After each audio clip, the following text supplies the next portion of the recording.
बिस्मिल्लाहिर्रहमानिर्रहीम। अस्सलाम वालेकुम स्टूडेंट्स। आज हम 10th कंप्यूटर का सेकंड चैप्टर स्टार्ट करने जा रहे हैं, यूज़र इंटरेक्शन।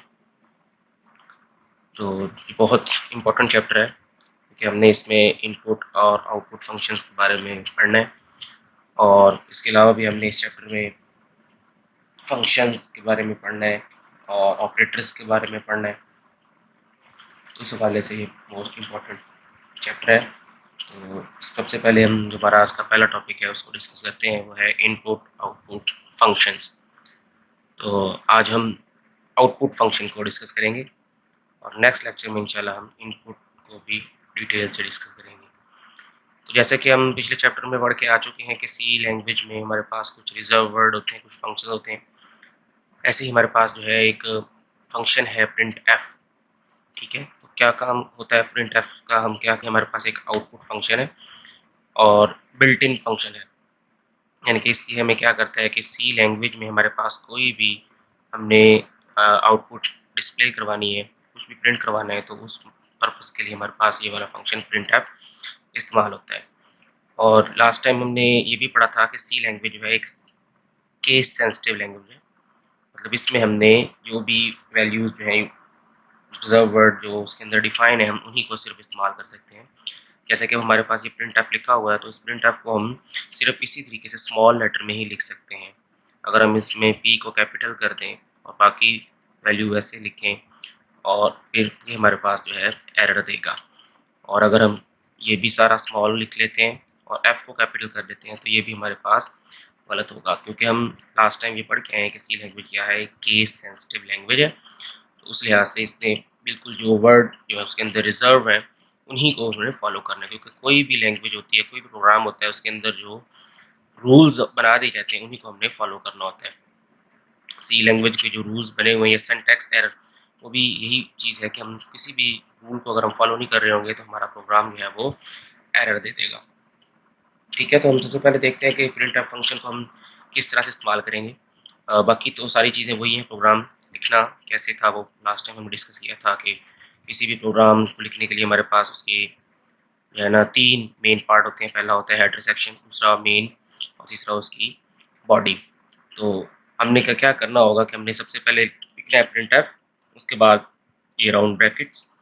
ठीक है, और जो भी हमने प्रिंट करवाना है, लेट्स सपोज करें कि मैं प्रिंट करवाना चाह रहा हूँ world cup, cricket world cup या वर्ल्ड कप सिर्फ प्रिंट करवाना चाह रहा हूँ, तो हम क्या करेंगे, हम लिखेंगे print F, round bracket start करेंगे, ठीक है, और क्लोज करेंगे और इस इन डबल कोट्स के अंदर हम अपना जो भी वर्ड प्रिंट करवाना है वो हम लिख देंगे।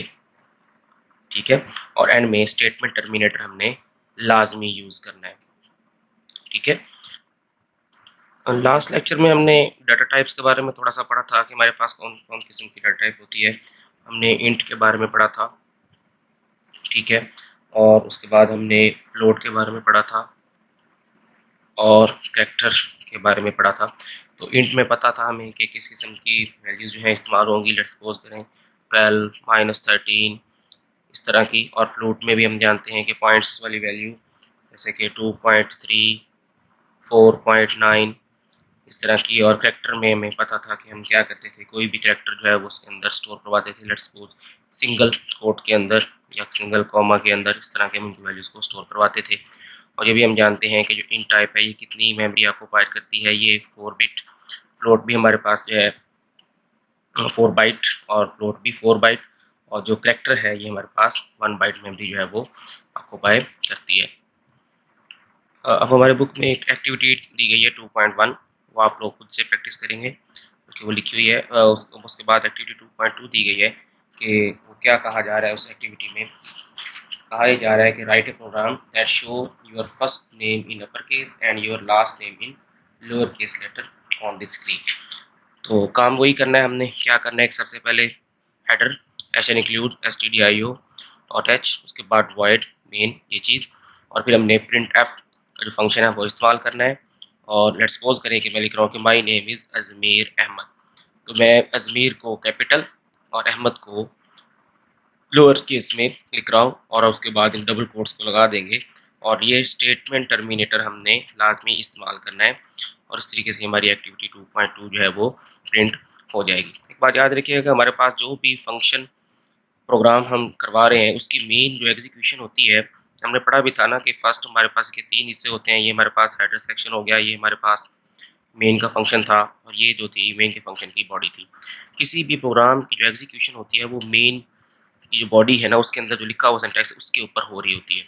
लेकिन इसका फिर हरगिज़ ये मतलब भी नहीं होगा कि हम यहाँ पर जो है कोई एरर कर दें, यहाँ पर जो है वो राउंड ब्रैकेट्स ना लगाएं या वॉइड या मेन या ना लिखें। अगर हम ऐसा करेंगे तब भी हमारा प्रोग्राम जो है वो एग्जीक्यूट नहीं होगा, रन टाइम में एरर आ जाएगा, हमारा आईडीई उसको नहीं चलाएगा। और उसके बाद ये जो हम ये स्टेटमेंट टर्मिनेटर इस्तेमाल करते हैं ये भी बहुत ज़रूरी है। लेट्स सपोज करें कि आप जो है ना सी लैंग्वेज में एक 400 या 500 लाइंस का कोई प्रोग्राम जो है वो राइट कर रहे हैं और आपने किसी भी एक स्टेटमेंट के एंड में स्टेटमेंट टर्मिनेटर नहीं इस्तेमाल किया, जिसको हम सेमी कॉलन भी बोलते हैं, ये अगर आप नहीं इस्तेमाल किया तब भी हमारे पास जो है वो एरर आ जाएगा। यानी स्टेटमेंट टर्मिनेटर को हमने लाजमी इस्तेमाल करना है। और ये तो था हमारा आज का लेक्चर कि हमने प्रिंट एफ के बारे में पढ़ा कि प्रिंट एफ क्या है और किस तरह से हमने इसको इस्तेमाल करना है। और नेक्स्ट लेक्चर में इंशाल्लाह हम आउटपुट फंक्शन को डिटेल में डिस्कस करेंगे। तब तक के लिए अपना ख्याल रखिएगा। अल्लाह हाफिज़।